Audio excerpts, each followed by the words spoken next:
Hi, I'm Jen Rubin, editor-in-chief of The Contrarian. I'm delighted to welcome Yasmin Radjy, who is the head of Swing Left, an organization that works on electing Democrats to federal offices. And she is here to talk about their new campaign already beginning for 2026. Welcome. Thank you so much for having me, Jen. It's great to see you. Great to see you again. So, what is the plan and why are you rolling it out so early? We are rolling out our plan to win back the House because the world around us, to make the understatement of a century, feels completely out of our control. You and I are feeling it every day here in Washington, but people all around the country, from the hostile takeover of our government to the dismantling of our economy. Um, I don't need to tell your listeners just how bad things are, but we're in a moment where folks are ready to fight back. Folks are pissed off. They're angry as hell. And what they're turning to us for is an answer to a really simple question, which is, what can I do? And underneath that question is a sub question, which is, what can I do that's actually going to make a material difference? And I think folks are rightly feeling a lack of agency in a moment where our government is not just being taken hostage, but our courts, the integrity of our courts is under threat. And if there was any semblance of some Republicans maybe having a spine in early 2017, we have lost any illusions of that. And this has just become, the Republican Party has become the party of Donald Trump. And so, with all that context that I know is so sort of obvious and clear to anyone who is listening to your show, we thought it was really important to provide the simplest, clearest, and most full-throated answer to that question of what can I do? And that is that there are three seats. We just need to flip three seats to win back the House. And we called our campaign to win back the House 3 to win because not because the number three is magical, but because so many of us have internalized the narratives that Donald Trump has been spewing from every corner, that he has a mandate, that we can't fight back, that we don't have the agency to win back power. And when we are just three seats away from winning back power, just three to win a House majority, our hope is that that can help keep all of us not just focused, but really clear-eyed, number one, about the fact that Donald Trump does not have a mandate, and number two, that as we do the bigger picture fixing of our party, of our ecosystem, of our infrastructure, we have a really clear, very simple path to win back the House. It's not going to require giant reimagination. It's not going to require white horse candidates falling from the sky. It is just going to require focus, and that focus has to be early, and it has to be concentrated not on the districts that inspire us, the districts that feel the most, exciting or dynamic, the districts where the math is really clear and the path to winning those three seats is crystal clear. The data is sort of unequivocal. And so our rollout here is the beginning of what's going to be a 19-month engagement with folks who have some amount of time, some amount of money, some combination of the two, but more importantly, share our desire to not just talk about what is happening to our country, but to actually be a part of the effort to win it back. Are in that initial batch, and how did you decide on which House seats, at least at this stage, to prioritize? If you're successful, I know in the past you've then expanded that list, That's right. but for now, how many and how'd you come up with them? That's right. So we've started with 25 seats. We will be, as you rightly said, expanding that list over time. And also, if some of the targets that are currently on our slate stop being competitive, we will also move them off of our slate. So how did we break that down?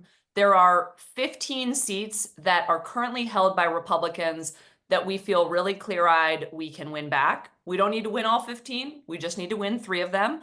Although if Donald Trump continues doing what he's doing, I think we've got a really good shot at 15 or more seats. And so those are seats that are held by a Republican, but by a very fragile, very small amount. So these were either won by just 3% or less. Two of those seats were actually less than 1%. Or they are seats that are held by a Republican who won by more than 3 points, But Kamala Harris also won that district. And what that tells us, either the margins were so small in some of these cases were rounding errors, or there are voters who, one of those two districts that Kamala Harris won that's occupied by a Republican is Mike Lawler's district in New York. Mike Lawler is someone who, if any of your listeners listen to MSNBC or CNN, they probably see his face on television all the time. He is the best theatrical performer as playing a moderate on television, but then actually going and voting with Donald Trump over and over. So those were the kind of the two criteria for those first 15 seats, because we can full-throatedly make a case that these are not just winnable, these are low hanging fruit that we have to be able to invest our time to win. And again, we just need 3. And then beyond that, how do you get to the rest of them who are on the list, or who will be on a list eventually? How do you make those determinations? The only criteria will be competitiveness, right? And so some of that is, as we see the way that voters are responding to tariffs, to the damage that Donald Trump so the havoc that he's wreaking on our economy. The map is probably going to expand because more and more places will be competitive, right? 3 percentage points is a very, very tight margin. We're going to expand probably to races that were maybe 5-6 percentage points away, that we were just 5-6 percentage points away. But a lot is going to sort of factor into that, so that what we really, really care about, and we saw this very recently in those 2 Florida seats, is a lot of people spend their time and their money, which is so precious, on races that they are convinced are winnable, and then they get really disappointed when we don't just lose, but when we lose by a lot, right? And so for us, it is not that we feel clear-eyed we're going to expand the list, but as we expand, something that's really important for us is that we're going on offense in the right places. And that doesn't mean if someone is really inspired by a candidate, if they're really moved by them, they may want to invest their resources in them. And even if that person loses, maybe that person is going to go be a great person in a 2028 presidential cabinet, or maybe they'll go run to chair the DNC in 2028, or whatever the case may be. But if we are focused on the existential fight to win a majority, we've got to be really clear. And even if we've got a candidate who's not the most charismatic person on planet Earth, maybe running not the most sort of innovative campaign of all time, if they are within reach, we are going to invest there, and we're going to tell our supporters why, and why money and or time is well used there. And if it stops being useful there, we'll tell folks. So that's the offensive slate. And then, I think what's obvious math to folks is, if we just are 3 seats away from winning, that does mean we still need to hold those seats that we currently have, right? Or else the math is not going to math for us. And so there are a number of really, really vulnerable Democratic seats that we are also focusing on. And so we've got those 15 offensive seats that we just talked about. We've got 10 starting defensive seats. This for sure, we're going to be growing this slate. But we wanted to focus on 2 categories of vulnerable Democrats. One is freshman members who won their districts by less than 3%, or freshman members who won in districts that were also won by Donald Trump. And so these are folks that I think the two districts that really remind me of how close this House majority, how within reach it is, are Adam Gray in California. That was the last House district that was called, fewer than 200 votes, right? I mean, 200 votes, that's like, that's the size of my family reunion in the summertime. That's not a lot of people. It is for a family reunion, but not in moving an election and moving a majority. Derek Tran, under 700 votes. I mean, these are just rounding error districts. And so putting those pieces together, those 15 offensive, 10 defensive, again, we'll add more as we go. Every single one of these is winnable. Every single one of these is winnable, even if Democrats do not wholly reinvent ourselves in these next 18 to 19 months, right? But they are only winnable if we focus and if we put our time and money into them early. And that is, I can't emphasize that enough, because I think what a lot of folks are feeling right now is a feeling of real paralysis, right? Of I know this is going to matter soon, and I know that maybe we can eventually organize, but the eventually is gone, right? Every single day that we wait and that we sort of sit on our hands is a day where the other side is raising the resources that they're going to need for these to win these districts. And to me, the most motivating number is not just those 3 seats we need to win, but that those 3 seats that we lost were won by just 7,309 votes. I say that number to myself every single day because 7,309 votes is a rounding error.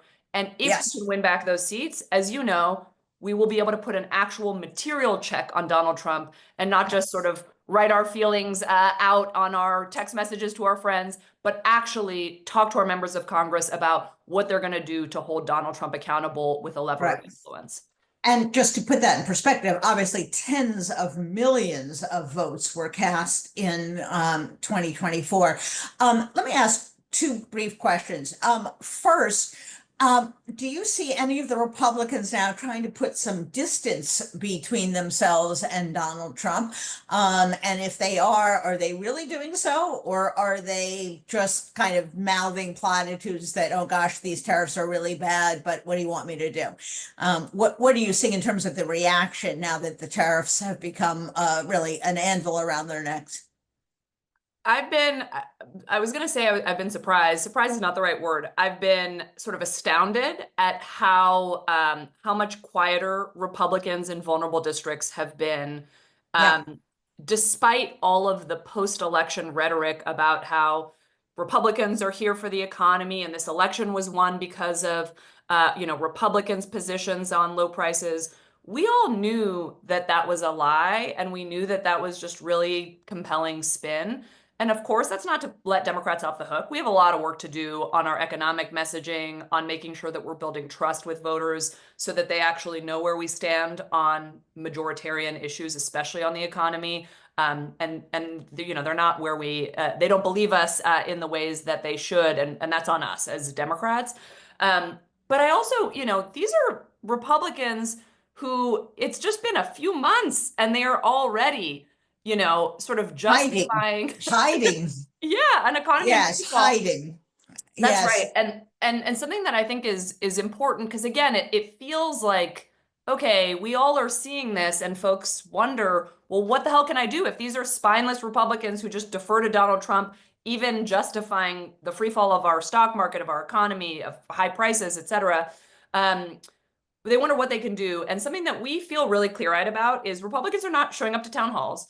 Republicans don't really give a damn when we call them and we say, can you vote a different way, right? So we at Swing Left are going to speak to Republicans in a language that we know they understand, which is the language of organized money. And so for each one of those 15 offensive targets, we have what's called a nominee fund. And so that is a fund. It is a bank account that is held for whoever the Democratic nominee is going to be. And a lot of these are places where there's going to be a competitive primary, et cetera. So every time these Republicans lie on cable news, every time these Republicans take votes that are completely counter to the interests of their voters and of the American people, what we're going to do is offer an opportunity to anyone who is pissed off about that hypocrisy to donate whatever amount they can into a fund that, again, will go to the Democratic nominee the day that they become the nominee. It's held for them. But what that also does is if we organize well and we raise enough money into those funds, our hope is that those Republicans will get a little more scared of us, the people, than they are of getting primaried based on a Donald Trump tweet. And right now, those Republicans are so damn scared of Donald Trump that they are doing absolutely nothing for voters. And we know that we can flip that script if they see, holy cow, the Democratic nominee in my district has millions of dollars in waiting for them. I'm struggling to get a single donation in because my voters are pissed off. Maybe that will actually help moderate their votes. In the meantime, we'll still go and beat them. But those votes, there are a lot of votes where we would benefit from a lot of these folks who pretend to be moderates on television and take really MAGA aligned votes over and over to actually second guess those decisions. Yeah. And I want to be clear with our contrarian audience. Swing Left does not mean they want necessarily a particular district to be more progressive. It's that they want a Democrat to be in that district. And some In some seats, that's going to be someone who is perceived as more moderate, and That's some right. seats that is going to be perceived as someone who's perhaps more progressive. But That's thank right. you, Yasmin. And if people want to go to Swing Left and donate, they go to Swing Left. Is it .org or .com? That's right. They go to swingleft.org/house, which is our page for the 3 to Win Fund, and for ways that folks can get involved in their local communities, especially since most of us live within 90 minutes of a competitive swing district. You can get all the information at swingleft.org/house to get involved. Terrific. We'll look forward to keeping track of those 25 people and watching the list grow longer. That's So right. thanks so much. We'll see you next time. Thank you.